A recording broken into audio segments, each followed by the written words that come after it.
Hello, my name is Chris and today I'm going to do something a little different. Instead of sharing with you my ideas and suggestions for quitting smoking, I'm going to share with you the ideas and suggestions from members of our amazing Finding Freedom Facebook community. If you have watched literally any of my videos over the last few years, you will have undoubtedly heard me talking often at length about finding freedom. If this is the first time that you have ever stumbled across my YouTube channel and you're thinking, who the heck is this guy? What the heck is finding freedom? I will explain. Finding Freedom is, as I say, our amazing Facebook community, available at facebook.com/groups/findingfreedom1, or there is a link in the description below that you can click on. When you do, you will find this amazing group of people at all different stages of their quit process. Some are just getting started. Some have been smoke-free for years now.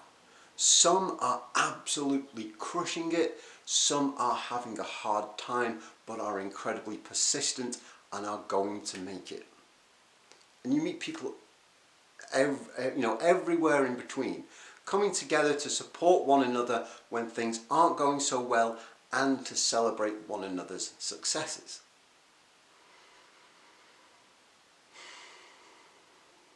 I love that. I also love that, to me, Finding Freedom really does feel like a community. I've been in some Facebook groups that are so huge and overly populated that you're always kind of talking to strangers and you never really get to properly know anyone or connect. Whereas with Finding Freedom, we're growing, but we're still small enough that it does feel like a community. And you get to recognize people and get to care for them just as they care for you. You know, you get to understand people's journeys and where they've been and where they're at, and I love that. I also love that the group is just nice. I don't think I've ever really seen any major arguments or drama. I don't know if that's because our amazing moderator Vicky just gets rid of it before I see it, but I like to think that as amazing as Vicky is for us, everyone in Finding Freedom is just really nice. And the other thing that I love about the group is that the ideas and suggestions that they put forward are super helpful. Sometimes someone will post saying, hey, I'm struggling, what do you suggest? And I'll read through the comments and I'm thinking, wow, that's a really good idea. I wish I'd thought of that. I wish I could steal that and put it in a video. But of course I would never steal it. Instead, what I did was make my own post and say, hey, give me your best piece of advice or your top tip for quitting smoking, and I'll collect them all together and share them in a video. 2 videos, in fact, because I think I've got about 20 something really good pieces of advice that I want to share with you. And as you can tell by the fact that this intro is taking ages, I talk a lot. So rather than making one huge video, I'm going to break it down into 2 slightly less huge videos instead. Starting with part 1 right here, right now. Our first tip comes from Linda, and I am just reading this off my phone straight away. Linda says, I think one of the main things that has helped me is that whenever I had the craving or the thoughts that I need a smoke, it was to say to myself, will smoking change the situation or problem? Will smoking make anything better?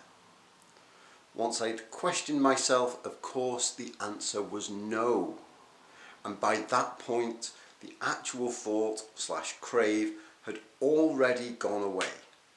And Linda says, I hope this helps others too. And I'm absolutely sure that it does.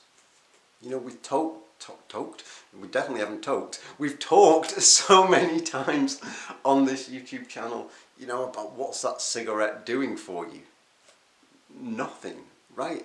Literally the only thing a cigarette does is take away a craving, but then an hour later there's another craving, so we take away that. We never achieve anything. It's like playing this constant game of whack-a-mole. Craving, bang. Whereas if we just stopped giving in to those cravings, they would go away and we wouldn't have to keep whacking them down. Yeah, but smoking helps me alleviate stress and it gets me through these tough times. You know, and I say, well, question that. You know, really, is that, you know, if you're completely stressed out and you're smoking a cig, what are you actually feeling? Are you feeling that it's alleviating stress, or is it just, thank goodness I've got a cigarette because I was kind of jonesing for one? You know, I've shared so many times about when people go through really traumatic things in their lives, or, you know, they're in the hospital, or they're really angry about something and they start to chain smoke.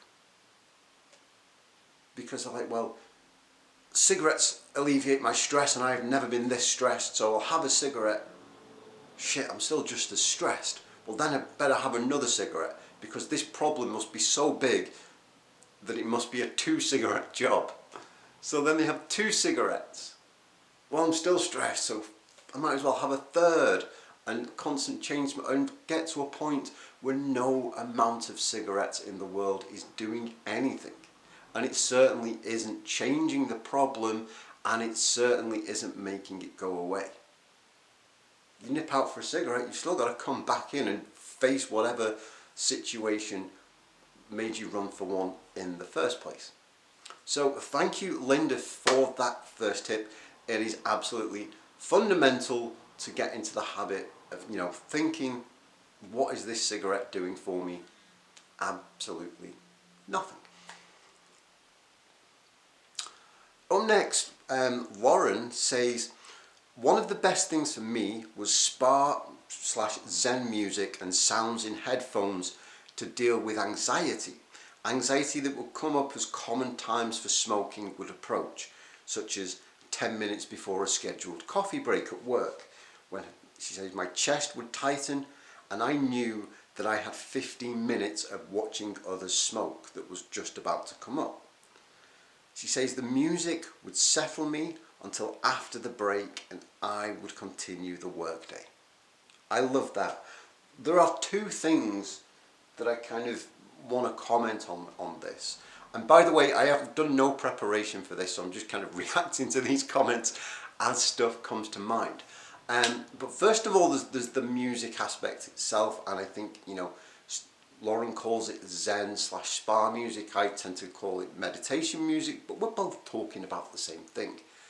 Putting something on that's going to be completely relaxing, you know, especially in those times when you may be triggered or something, you know, may be causing that anxiety and it may make quitting difficult, but you can't physically go anywhere else. It's a way to mentally and emotionally go somewhere else and to just drift off. And that kind of music in particular is really helpful for calming the nerves and producing a relaxed state. So I love that. But what I'm picking up more from Loren's tip is more about just the music itself. It's about preparedness. It's about vigilance. It's about being mindful that, okay, there are certain times in my day when I am likely to be anxious or triggered, or when I'm just likely to struggle with things. And rather than just struggling with things, being prepared, recognizing when that time may be, and having a plan to do something about it, and then actually following through. You know, Loren clearly recognized, okay, when my when my coffee break at work starts to approach, I start getting really anxious. So I'm going to do something about this. You know, I always share loads of times that it used to be the mornings for me that were absolutely the worst, so I had to have a morning plan to get me through without smoking. So it's about being prepared, you know, and if, you know, music really helps Loren, but, you know, for you it might be meditation or breathing or exercise or phoning a friend, or standing on your head, or whatever works for you. Thank you so much, Loren. I really love that tip. Up next we have Milica, and Milica, I hope I'm pronouncing your name properly. If I'm not, I apologise. Let me know. I'll get it right next time. Milica says, one of the things I did was not to count every day that went smoke free. In one moment it became a normal thing for me. I would occasionally go to my calendar and count those days, which gave me a boost to keep going further. I went every day like it wasn't part of my life anymore. I went every day like it wasn't part of me and my life, and the smell of cigarettes started to bother me and make me sick. So I think at that point I started to react to cigarettes like a non-smoker, which is just awesome. I absolutely love that, I really do. There are two schools of thought on counting the days. For some people it can be very helpful, but for others, I'm right with Milica, to be counting every single day may get into this mindset where I'm still thinking about cigarettes every single day. It's just that I'm thinking about not having them rather than having them. I made a video about this exact subject. I think it was just called should we count the days? The card will be in the description, and in the card above. But yeah, so for some people it helps, and for others it really doesn't. What I always say, one thing I love is when I'm talking to someone and they say, I've forgotten how many days it's been. And I think that's awesome. Good, I'm glad you've forgotten. Because it means, like Milica just said, it's becoming a normal part of your life. You're transitioning from being, someone who still defines their life through their relationship to cigarettes to someone who has no relationship to cigarettes, like a non-smoker. It's not just that they're not part of your life anymore, it's that they're not part of your thought process. And it means, success is taking place. A successful quit is taking place. So absolutely, I think, like Milica said, to occasionally go back, and say, hey, it's been 35 days or 98 days or 2 days, no, maybe not 2 days, 22 days. There is that sense of reward and achievement from it. To look back and say, yeah, I'm crushing this. And again, like I said, for you it may be, I really need to count the days because this is what is helping me. I have no problem with that either. The most important thing is that we find what works for ourselves and stick with it. So thank you, Milica. I love that. I love all of that. It's such a huge thing to talk about, but I want to kind of move on. But yeah, I just think absolutely, there has to reach this point where we're not counting the days anymore at some point, because then it means we're done. We're non-smokers. Up next is a great piece of advice from Ian. Ian's been part of the community for quite a while now. I actually forget, Ian, how long it is that you've been smoke-free, but I think it was like 2 years, did I get that right? Or 18 months or something, but quite a long time. Anyway, I'm pretty sure. Correct me if I'm wrong on that. So Ian says, constantly remembering and reminding myself of my reasons for wanting to quit, and remembering that I had been desperate to quit for years. Often, when I thought of all that and that just one cigarette would jeopardize all the hard work and bring me back to something that I knew I didn't want anymore, that alone was often enough to keep me going. Told you these people are great advice, right? How good is that? Constantly reminding myself of my reasons for wanting to quit, and recognizing I'm on that journey towards actualizing and achieving those reasons, and recognizing that, if I smoke, I just set myself back so far when I'm so close. I want to quit smoking for my health. And I'm getting healthier, my lungs are happier, my skin feels better, I'm sleeping better, exercising more. All of these things are happening, and if I start smoking again, all of that goes away. You know, it's why I talk so much about none of us quit smoking for a laugh. None of us quit smoking because we're bored. At some level, there is something about that process of lighting up a cigarette and poisoning ourselves that is making us miserable.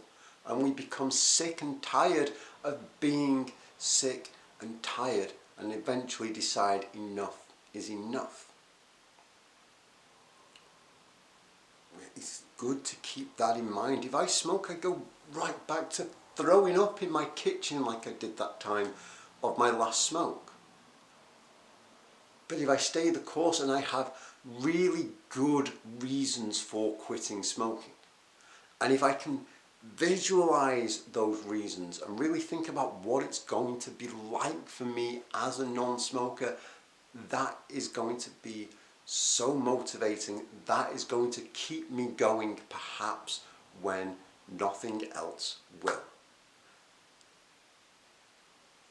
Again, I know I keep saying this, but it's true. I absolutely love that. Ian, thank you so much for sharing that with us. Up next, my friend Susan shared a quote with us from Zig Ziglar, or is that Zig Ziglar? Doesn't sound right, does it? Zig Ziglar. And it says, you have to feed your mind daily with the good, clean, pure, powerful, and positive. Amen to that. Susan is another of our members who has been with us for quite a while now. Susan, am I right in thinking that you're also about 2 years smoke-free? I don't think I've got that wrong, but maybe I have. So, you know, if this works for someone who's doing so well, there's clearly something in it. And I absolutely agree. Mindset makes a huge difference when we are quitting smoking. It's not that we're not allowed to feel sad, or we're not allowed to feel angry, or we're not allowed to feel our negative emotions, because even those emotions have good intentions behind them. But filling our daily lives with the powerful and the positive and the clean and the pure absolutely is going to make a world of difference. It links back to what I was just talking about with Ian's tip about remembering why we're doing this. We're doing this for a positive reason. We're not sacrificing, we're not giving anything up. We don't give up smoking because smoking was never a natural part of our life to begin with. But we move towards the positive. We're moving towards a better life for ourselves, and positivity and mindset can make a big difference. It's why I so often talk about gratitude, making gratitude lists, journaling, surrounding our lives with the good and the positive. It's why I have my self-care kit, which if you give me a second is over there, I'm going to go and get it. My self-care kit is literally a box that I filled with stuff positive, pictures of my niece, good music, a letter that I wrote to myself. It's why I remember, you know, like Ian said about remembering why we're doing this. For me, when I was craving and when my skin was crawling and my veins were itching, it was turning it into a positive. Yes, this feels unpleasant, but it's part of a bigger process. The reason it feels unpleasant now is because my body is cleaning and healing and repairing all of the damage that I've done. So this feeling, as much as unpleasant as it is actually a positive thing. You know, and that quote talks about the pure and the clean. You know, we can take that to mean our physical bodies as well, about taking care of ourselves, getting those vegetables and that water giving ourselves nourishment, giving ourselves rest, giving ourselves what we need to go through the process and move towards a life that is positive and happy and above all else full of freedom. Finally, Ada has 3 tips for us, which I'm going to go through now. Ada, by the way, it was lovely to hear from you because I hadn't heard from you for such a long time. So Ada says, for me, the top tips would be: 1, don't worry about how quitting smoking will change your identity. You'll be the exact same person, only you'll feel better and more confident. Absolutely. I've shared in the past that smoking for me became such a part of my identity and how I defined myself, and that can lead to a sense of fear of, if I quit smoking, who am I going to be? What am I going to do? How am I possibly going to live my life?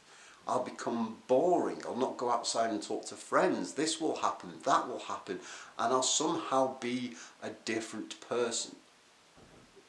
And I think it's not about, if I quit smoking, I will have to be a different person. It's about, when I quit smoking, I will get to be the person that I'm supposed to be. The exact same person with all the same hopes and dreams and fears and things that make us happy and things that make us sad. We'll still be able to talk to people and have relationships and have all of the good things in our life, but we won't be slowly killing ourselves. And we'll be able to go out and talk to people without thinking, I stink and I look terrible. And a new sense of confidence grows.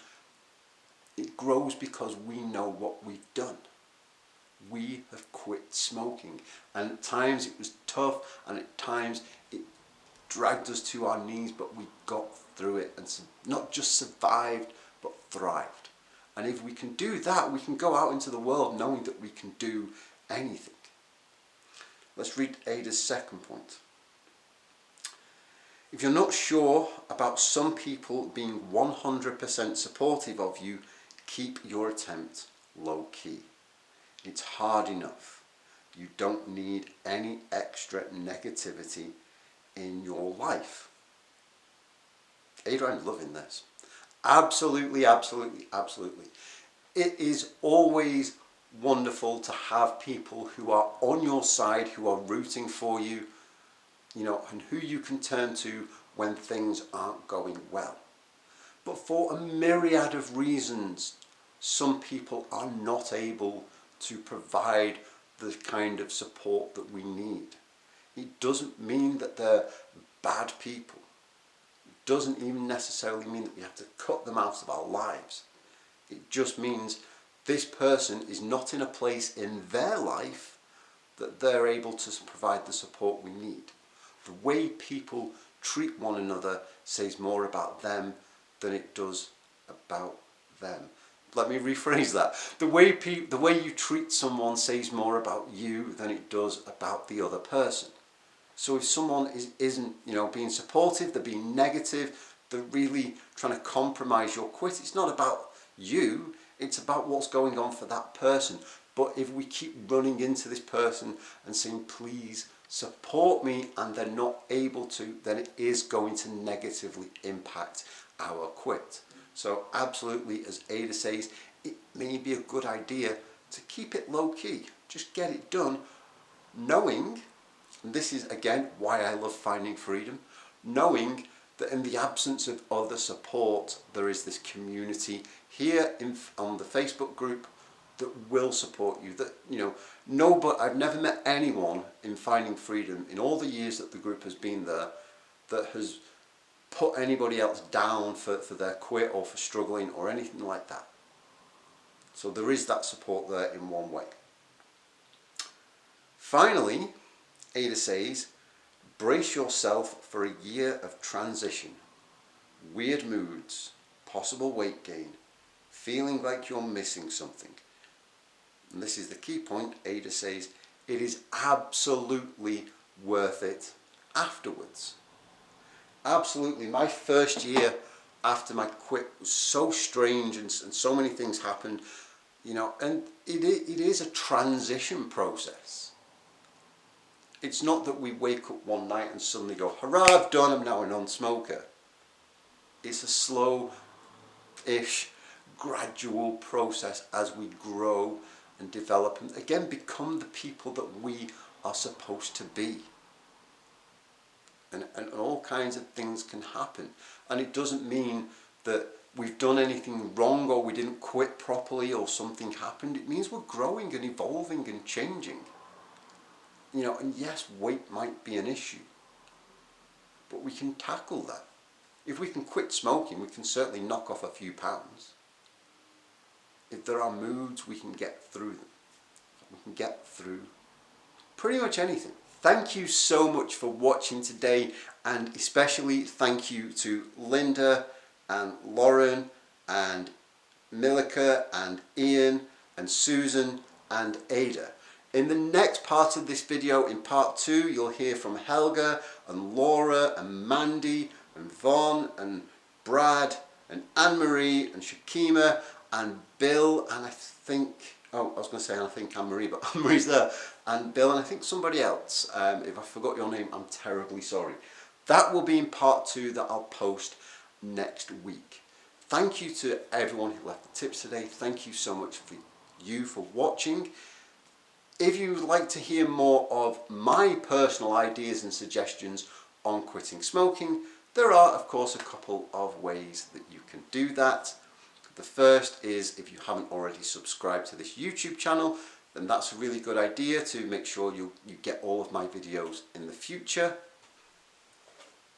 Wouldn't be a video if I didn't show you this. This is my book. It is called Quit Smoking and Be Happy, available in print and ebook form. Pretty much all of my ideas are packed into there. And I try not to mention this too often, but since I have got my qualifications now and my own therapy room, I am doing one-to-one quit smoking support sessions for anyone that would like them. If you're interested in working with me more closely, you can reach out to me at chris@cjstherapy.com. Shoot me an email, we'll talk that out. We'll do part 2 next week. Thank you again for watching. I'll see you next time. Goodbye.